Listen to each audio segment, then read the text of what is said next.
Well, welcome to today's session. This is one of the programs on the Dementia Care series. Today's program is Behavioral Issues in Dementia, and it is brought to you by the Nevada Geriatric Education Consortium. We're a partnership between the School of Medicine, the University of Nevada School of Medicine, Touro University, Nevada, and the University of Nevada, Las Vegas. And our mission is to improve the health care that's delivered to older adults, and this educational offering is one of those ways that we do that. We are sponsored by the Health Resources and Services Administration, and they ask for lots of data.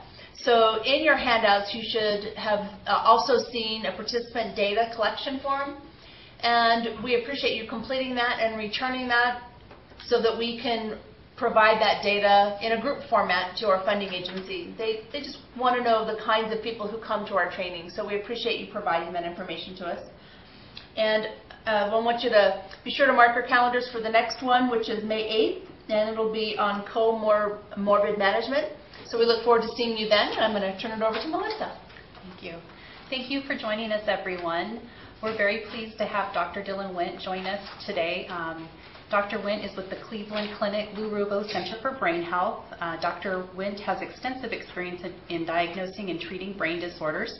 His areas of research include traumatic brain injury, effects of dopamine medications in the human brain, deep brain stimulation for psychiatric disorders, and irritability and aggression in Huntington disease. His current interest is optimizing the diagnosis and treatment of behavioral problems associated with neurodegenerative disorders. Dr. Wint received his undergraduate and medical degrees at Stanford University and the University of Miami. He completed residencies in neurology and psychiatry at the University of Florida. And with that, I'll turn it over to you, Dr. Wint. Thanks, Melissa. So I'm going to be talking about behavioral issues in dementia. And the reason that I'm going to talk about behavioral issues in dementia is that in about 90% or more of patients with dementia, some behavioral issue will arise at some time. The ones that are most troubling to patients and caregivers are depression, psychosis, and agitation. So I'll start off with just a discussion about depression, what we call depression, how we diagnose depression, and how we try and treat it. And then psychosis, we'll also talk about definitions there and how to diagnose and treat it. And then a little bit about agitation, which is somewhat harder to characterize, and also there isn't as much clarity about how to treat. So as I mentioned, these syndromes are common in people with dementia, and they often occur together. So it's not surprising to see someone who has a psychotic depression, for example, or who's agitated because of their psychotic symptoms. Although these are so common, there aren't any treatments approved by the FDA for treating behavioral problems in dementia. So most of what we are doing right now is being done through studies of medications that were not developed for these purposes. We hope that medicines that treat depression in the non-demented individual or agitation in someone without dementia work for people with dementia, but it turns out that that's not always the case. So first, let's talk about depression. And it's important to point out that depression is not a reaction to the illness. And we know this because the degree of neurologic disability that someone has does not correlate with the risk of them getting depression. So there are people who are very neurologically disabled and have no depression. There are people who are minimally disabled, or obviously people with no neurologic disability who have profound depression. In addition, the individual's insight into their level of disability does not correlate with depression. So in Alzheimer's disease, where most patients, at least in the moderate and severe stages, don't know that they have an illness or don't believe that they have an illness, depression is still quite prevalent in that population. The rates of depression are higher in neurologic diseases with a similar level of disability as non-neurologic diseases. So for example, an individual with heart failure who is unable to walk up the stairs as their disability, compared to someone with a stroke who's unable to walk up the stairs. They have the same level of disability. The person who's had the stroke is much more likely to have depression. So it really points to the fact that depression is a product of the brain injury. And then there are also pathological and anatomical correlates. If you look at the neurochemistry, if you look at the areas of atrophy, if you look at the regions where abnormal proteins build up in people with depression or with psychosis versus people without depression or psychosis, this is in demented individuals, there are significant differences. So depression does seem to be part of the disease, and it's a part of the disease that occurs when certain areas of the brain shrink or are infected with the pathological proteins. So the first thing in recognizing depression is to get reliable information. The patient in dementia is often not a reliable source. We're trying to get symptoms of depression, including how well they're sleeping, how well they're eating, and very often individuals with dementia don't have the memory to provide this information to you. Caregivers are probably better sources, but remember that they also have some biases, as do we. So a lot of what we do in diagnosing depression in individuals with dementia has to do with our own observations. Someone who looks pretty happy in an appointment is probably less likely to have depression than someone who's sitting there crying during the appointment, regardless of what they say about their mood state. Screening instruments can be useful, but again, there's a difficulty that screening instruments that are given to the patient also rely on that patient's recollection. Nevertheless, there are some that are pretty good actually at detecting depression. So the geriatric depression scale is probably the most commonly used one. It's a 30-question yes or no questionnaire, and it asks the individual about how they're feeling. Most of the questions relate to their emotional state as opposed to what we call the neurovegetative signs, the physical signs of depression that we'll talk about in a bit. The patient health questionnaire, the 9-item version, is also useful, but in individuals with cognitive impairment, it may not be quite as useful as the geriatric depression scale. And part of that may be because it does depend on DSM-4 type symptoms, sleep, guilt, energy levels. The patient's expected to answer questions relating to those factors. Now, the PHQ-9 can be given to caregivers, and we do that a lot here, but validation of that method is still not out there. So, we think it's probably reliable to give it to a caregiver, but that's not been demonstrated in the literature. And then there's the Hamilton Depression Rating Scale, or Hamilton Rating Scale for Depression, which is 17 questions, and it's a multiple choice where you rate things basically from very mild to severe. You rate your symptoms from mild to severe. This is administered by a medical professional, so this is not something that you just hand to either the patient or the caregiver. You sit and you ask the questions and record the answers. Some of the items on the Hamilton scale are also rated by the observer, the professional who's giving the test. So things like the patient's affect or level of psychomotor activity. There are specific diagnostic criteria for major depressive disorder. First of all, the individual has to have either a sad mood or anhedonia. Anhedonia is a decrease in the ability to feel pleasure, particularly with things that would generally be thought pleasurable, not enjoying the grandchildren, having no interest in the pet. Then there are vegetative symptoms. These are physical symptoms that are caused by the brain's change in activity. Sleep, and sleep can be either increased or decreased, but we more commonly hear about decreased sleep. Changes in appetite, again, to meet criteria, appetite can either be increased or decreased, but generally it's decreased. And along with appetite, you should also consider unexplained weight gain or weight loss. Greater than 15% in either direction would be considered a qualifying criterion. And then energy level. People with depression will usually complain of lower energy levels. And then there are the psychological symptoms, the level of interest. So there's a decreased interest in things that the individual used to enjoy. They have trouble with concentrating or with making decisions. They have thoughts of guilt or worthlessness, feeling that they've done something wrong or that they are no use to anyone, and thoughts about death. And these thoughts don't have to be intentions of suicide. They can be a preoccupation with death, thinking about their own death a lot, or thinking about the deaths of others around them. What will I do when so-and-so dies? Or not being able to get over the fact that a couple of friends died a year ago.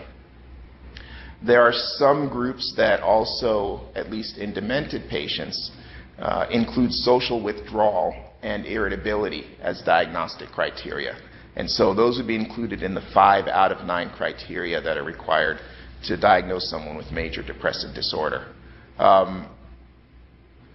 Again, the validity of that is not clear, but there are a lot of experts in the field who noticed that in their patients who have depression, social withdrawal and irritability occur at a very high rate.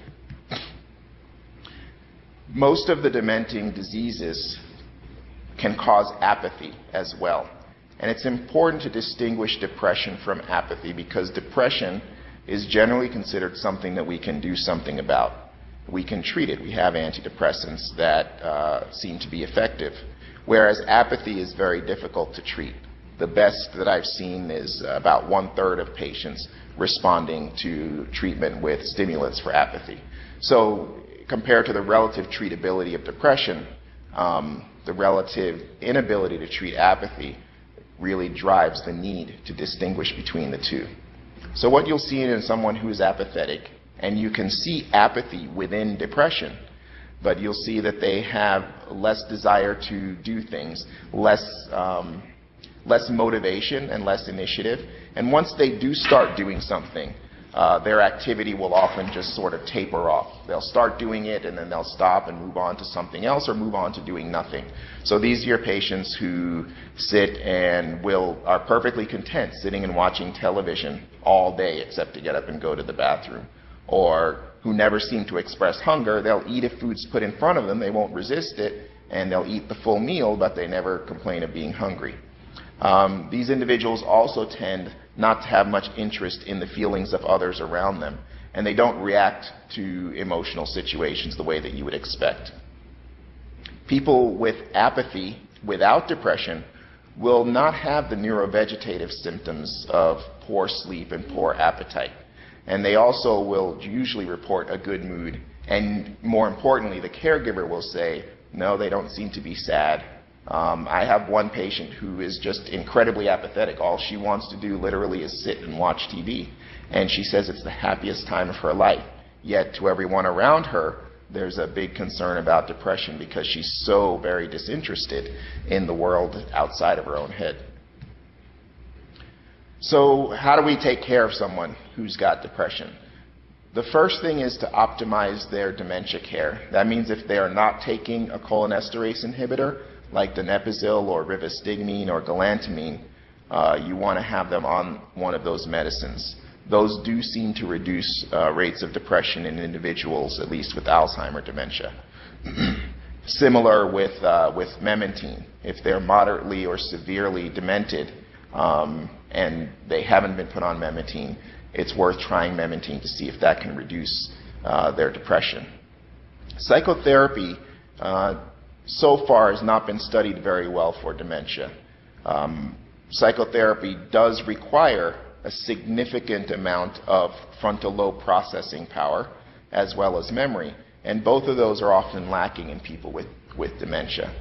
But you should consider treatment for the caregiver if the caregiver seems to be depressed, and very often the caregiver and the patient are depressed at the same time.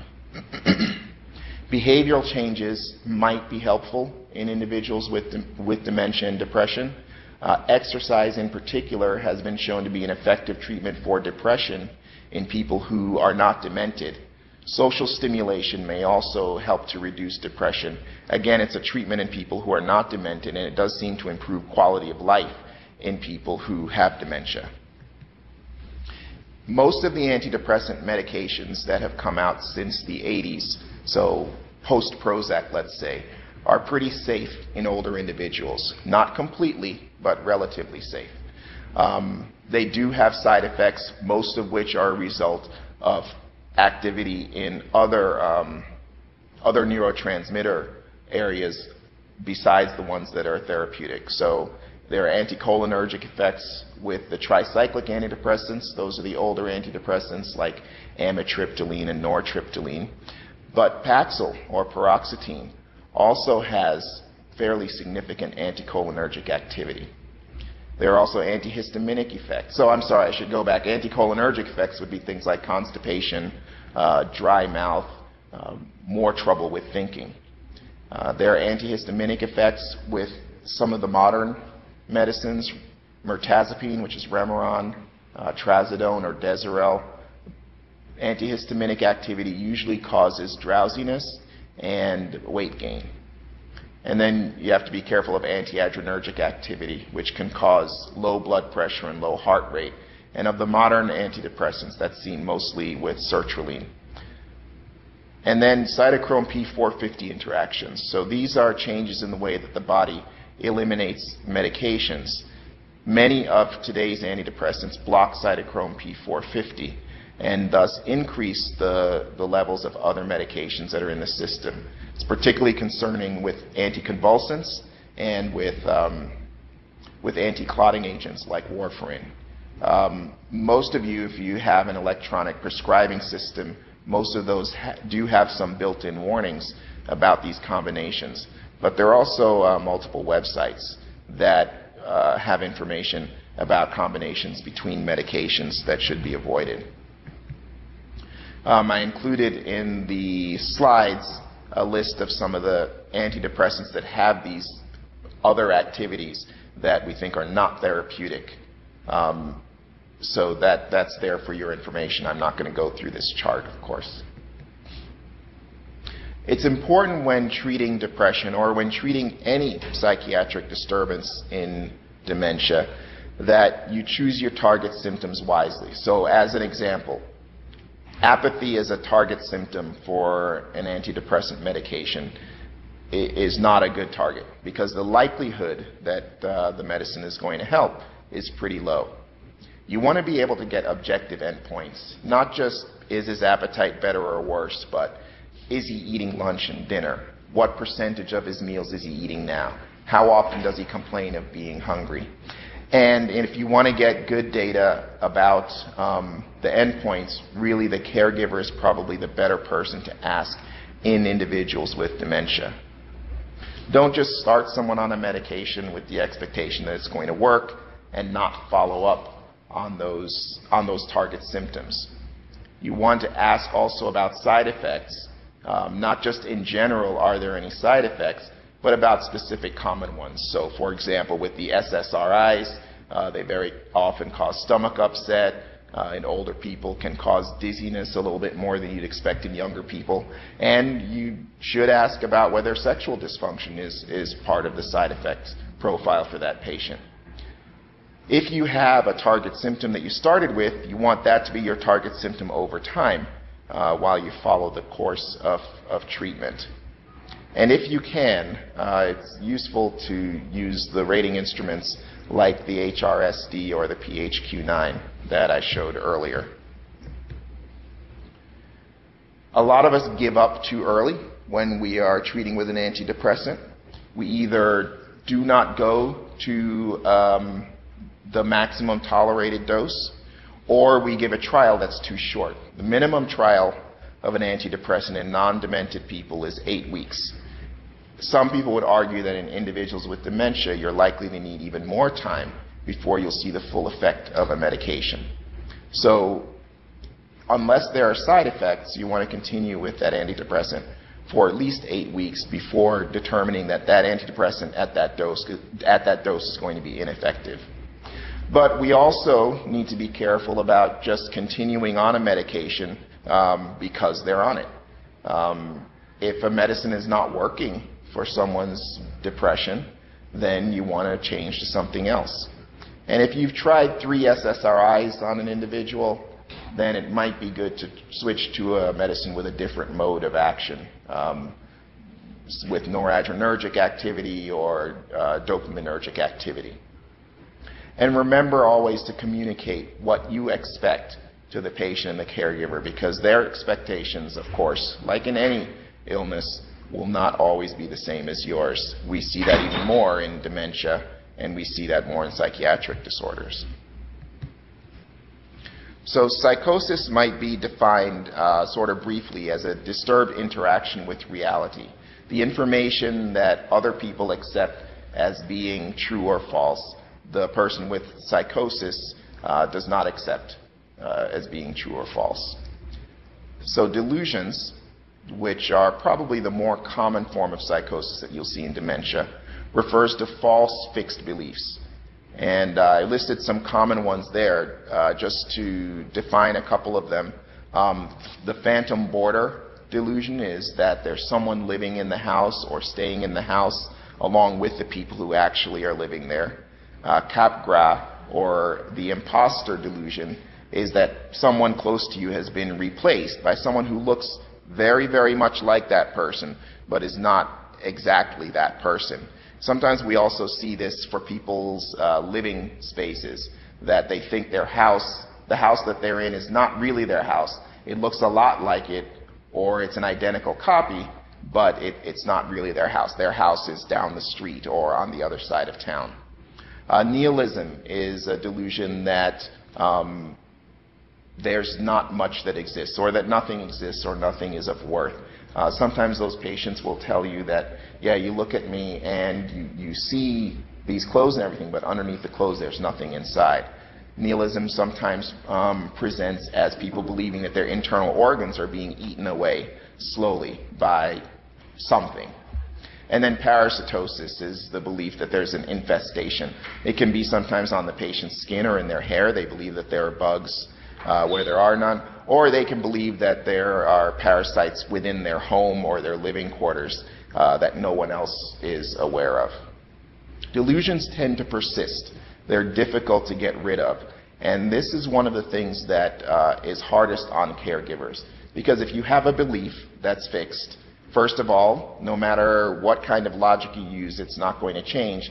But secondly, the problem is that people act on their delusions. If you believe you are infested with parasites, there's a way that you're going to act that's, that may not be in your best interest.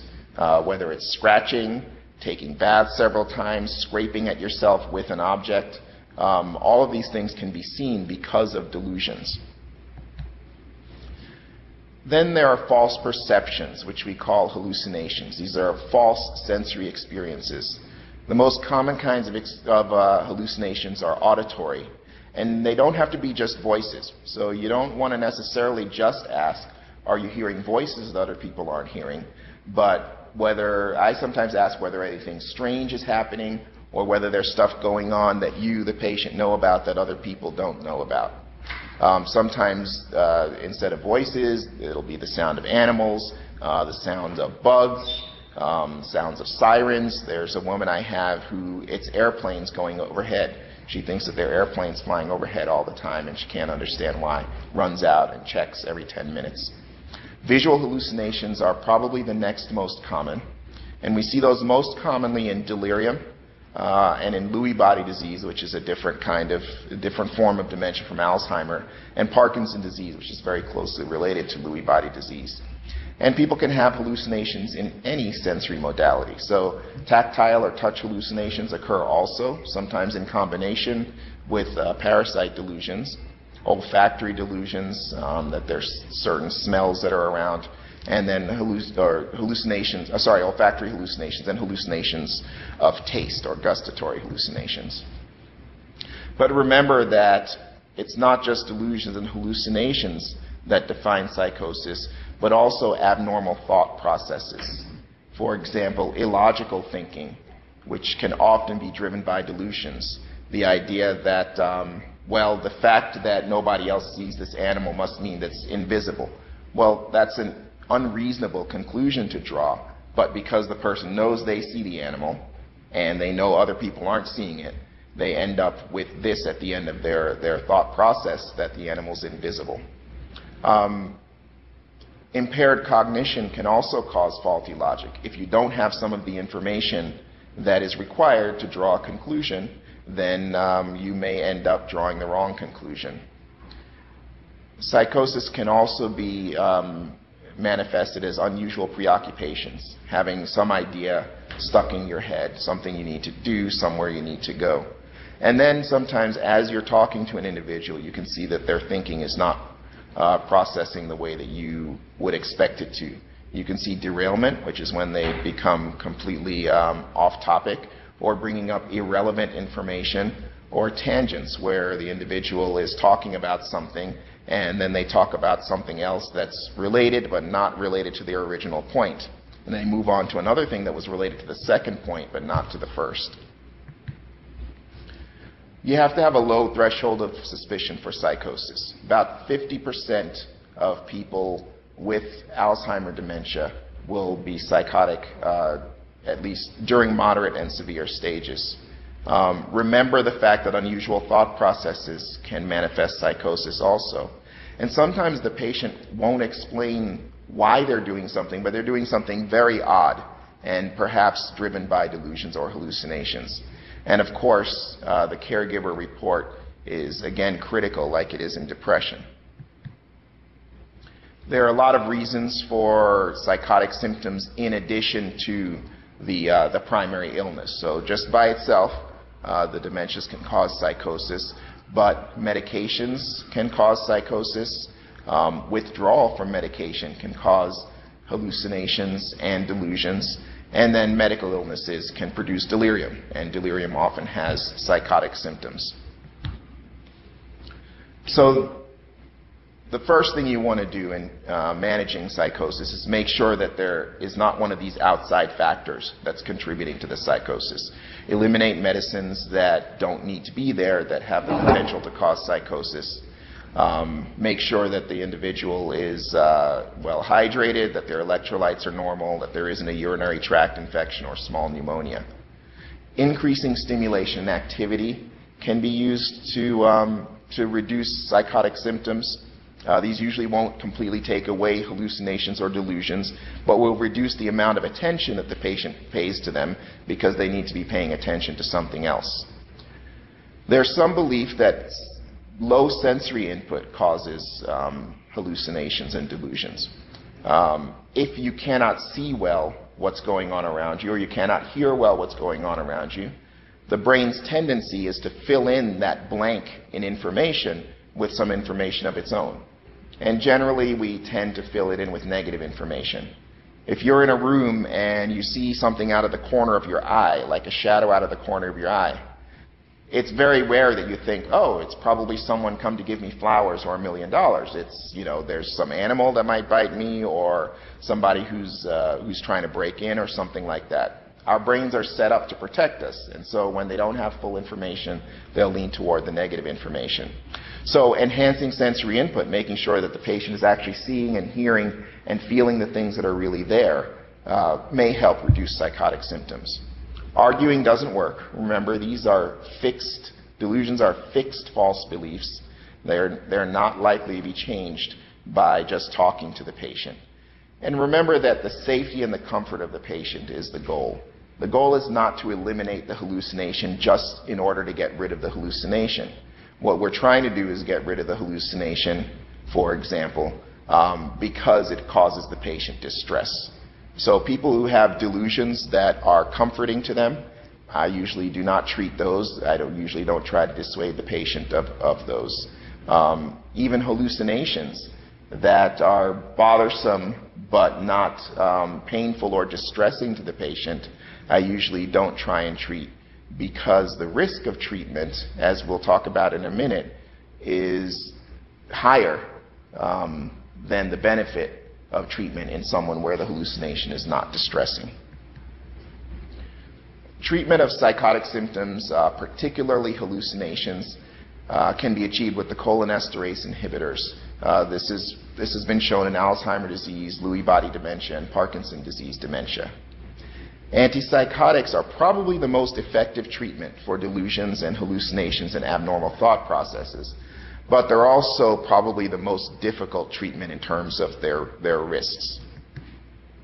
So the antipsychotics, all of the antipsychotics operate to some degree by blocking dopamine.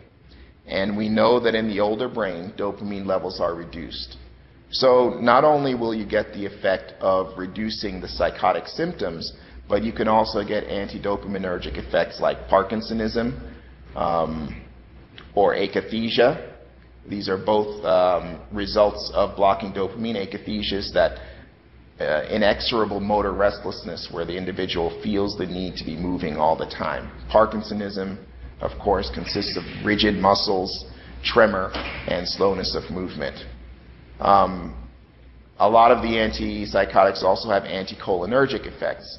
Again, constipation, dry mouth, and reduced cognitive processing. And then the antihistaminic and antiadrenergic effects that occur with antidepressants can also occur with antipsychotics. But there's even more. So you can get relatively permanent effects like neuroleptic malignant syndrome, which has very high rates of morbidity and mortality. Still, even in this era where we recognize it and we have good ICU treatment, the mortality rate from neuroleptic malignant syndrome is more than 30%. Metabolic syndrome can result from antipsychotics. We're not sure of the reason for that. Weight gain seems to be a factor that can occur in all antipsychotic medications, regardless of the level of antihistaminic or anticholinergic activity. And then tardive dyskinesia, which is essentially permanent movement disorder, can develop if the individual is not watched carefully on these medicines. To add to all of that, these are just the side effects that occur in anybody, but in elderly people, specifically elderly people who are being treated for agitation, atypical antipsychotics increase their risk of sudden death and of stroke. And so this is that famous black box warning that you may have heard about on all of the antipsychotic medicines for individuals with dementia. If you do have to use an antipsychotic, in other words, you've used a cholinesterase inhibitor and it hasn't helped, you've used the non-pharmacologic methods and they haven't helped, and the person is experiencing hallucinations or delusions that are distressing and impacting on their quality of life, there are a couple of rules of thumb. The medicines that end with done tend to be a little bit more specific for serotonin and dopamine blockade, which are the therapeutic effects of the atypical antipsychotics. But they also tend to be more intense dopamine blockers. So we'll have more of a tendency to cause EPS, extrapyramidal syndromes, like akathisia and Parkinsonism. The medicines that end with peen tend to be less antidopaminergic, but also tend to act on more receptors than the dones. They also tend to be a little bit more sedating, which sometimes can be used for your benefit or for the patient's benefit, but sometimes obviously is not what you want. And they probably have more effect on mood. So in an individual who is depressed and psychotic, quetiapine or olanzapine may be more likely to benefit them from both of those conditions than risperidone or ziprasidone. This is a study that was done after the FDA released its black box warning. So a lot of people thought the black box warning, that came about from issues that arose in clinical trials. This is not what we see in real life. Well, this is a real life study, just an observational study of individuals who were put on antipsychotics versus those who weren't. And the important thing here is the difference between the light gray bars, which are on the left of each group, and the medium and dark gray bars. So the light gray bars are people who didn't get antipsychotics for their agitation or psychotic symptoms. And the other two bars are people who did get antipsychotics, either typical or atypical. And you can see that there is a huge increase in hospital admissions for any reason, pretty marked increase in death, 2 or 3 times the rate. And if you look at any serious event, that's death, Parkinsonism, akathisia, falls or hip fractures, there's about a 3 times to 4 times risk for people who get treated with antipsychotics versus those who don't. And this is just within the first 30 days after starting the antipsychotic. So these risks are real. It's important that if you're going to start an antipsychotic in someone who has dementia, that you do an informed consent. And I actually write it out. I don't just speak to them about it, I write it out. And that informed consent needs to include that there's an increased risk of sudden death in the elderly.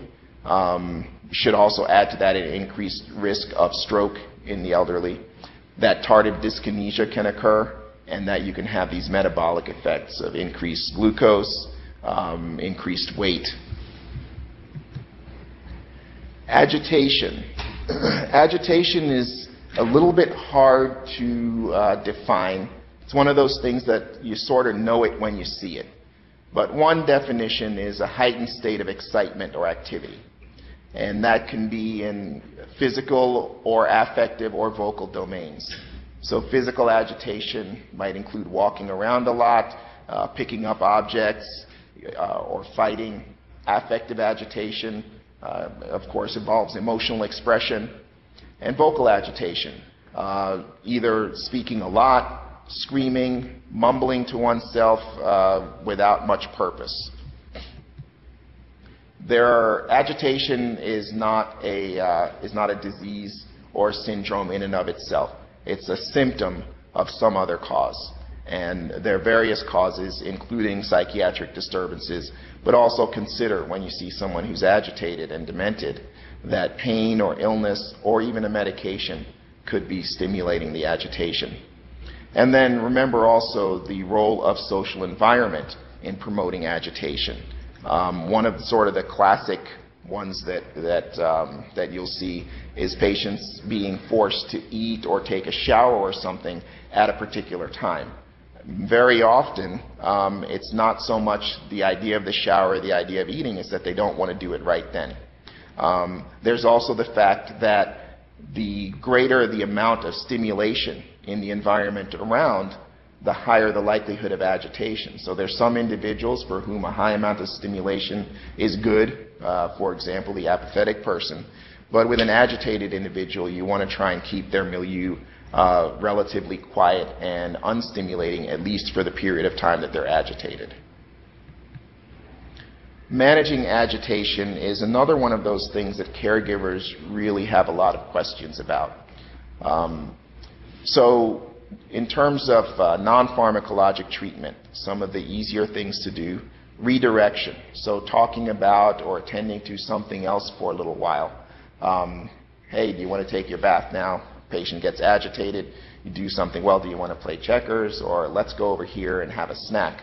And then come back to the issue a little bit later. Decreasing the stimulation, as I mentioned, may help to reduce the level of agitation. Exercise, regular exercise, seems to reduce the likelihood of agitation in the long term.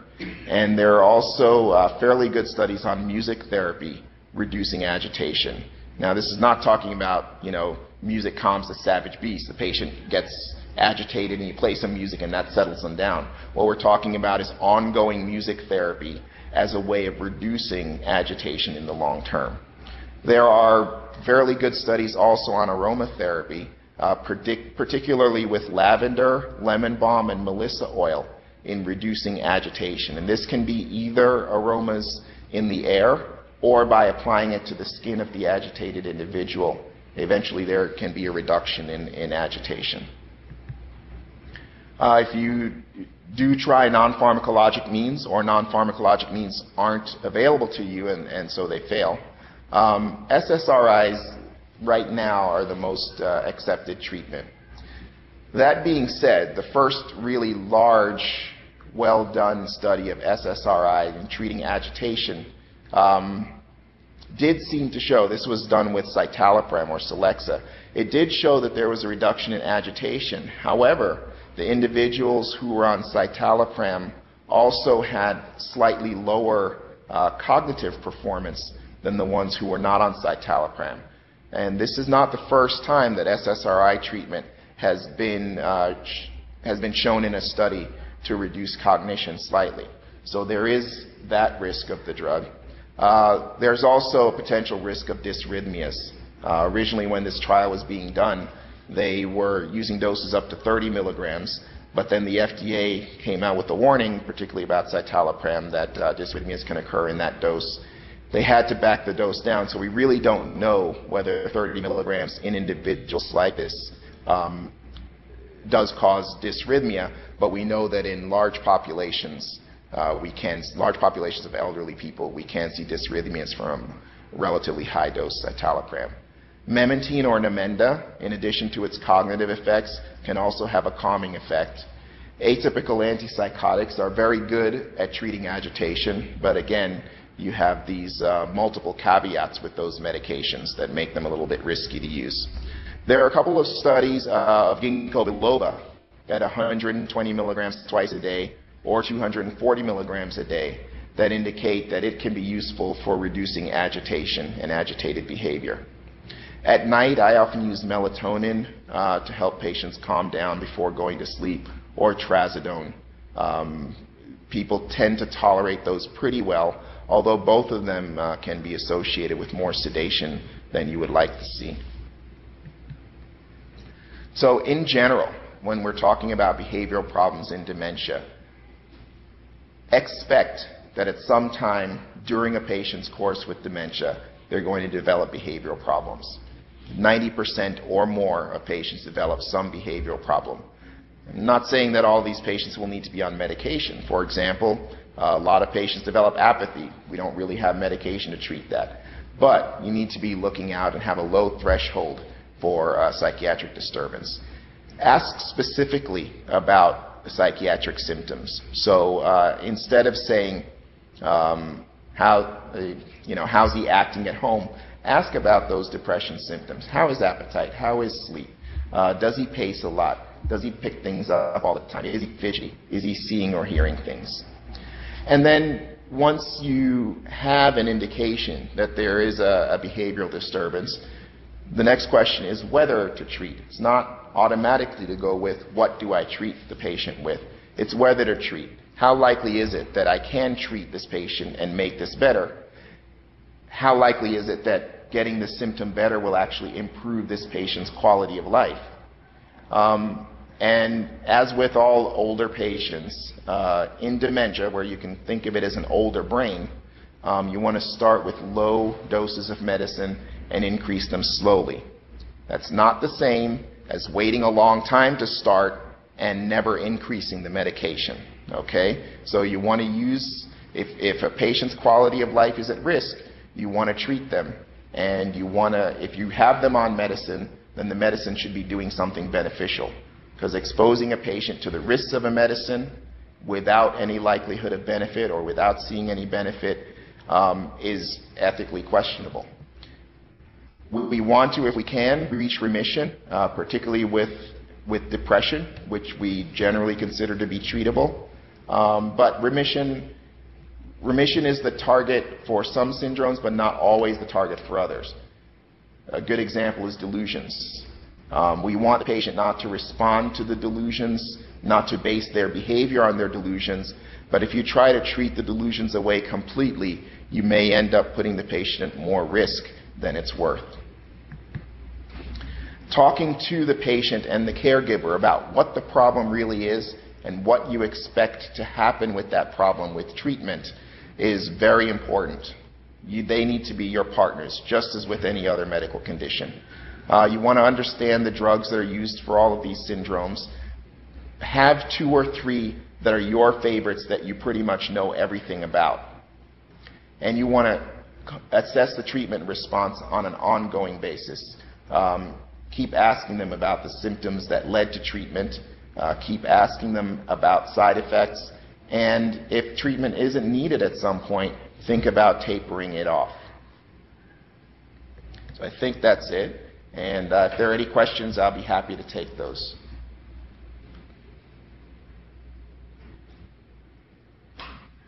Actually a question, but I just wanted to share something. We had, is that all right? We're just going to take it off of the mute. It's off the mute. Okay. Go ahead.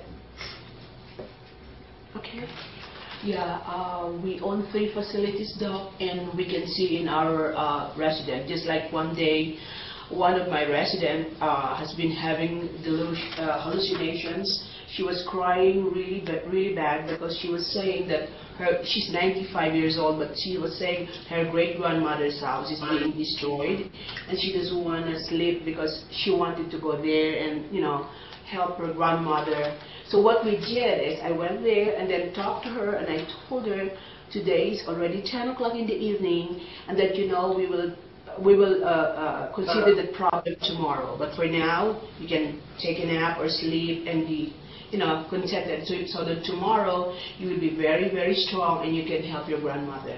And she slept. And Yeah. the following day, she forgot all about it. That kind So of response, acknowledging the problem and responding to it, and not just saying, no, your grandmother's house is not being destroyed, but reassurance and a little bit of redirection, it was a really great approach, and it sounds like it worked.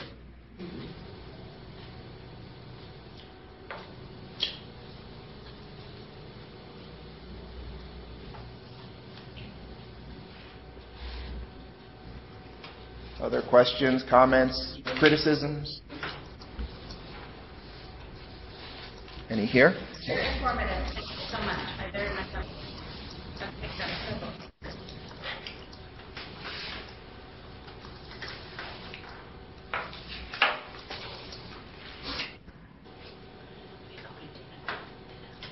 All right, should I be the one to call it a day then, or? Yeah, if there's no questions, we'll go ahead and wrap it up. Please don't forget to complete your evaluation forms and fax those into us, as well as the participant information forms that were included with that. Thank you, everybody, for coming, and hope you received some value for this. And thank you again, Dr. Wendt, for this wonderful presentation. Thank you for having me.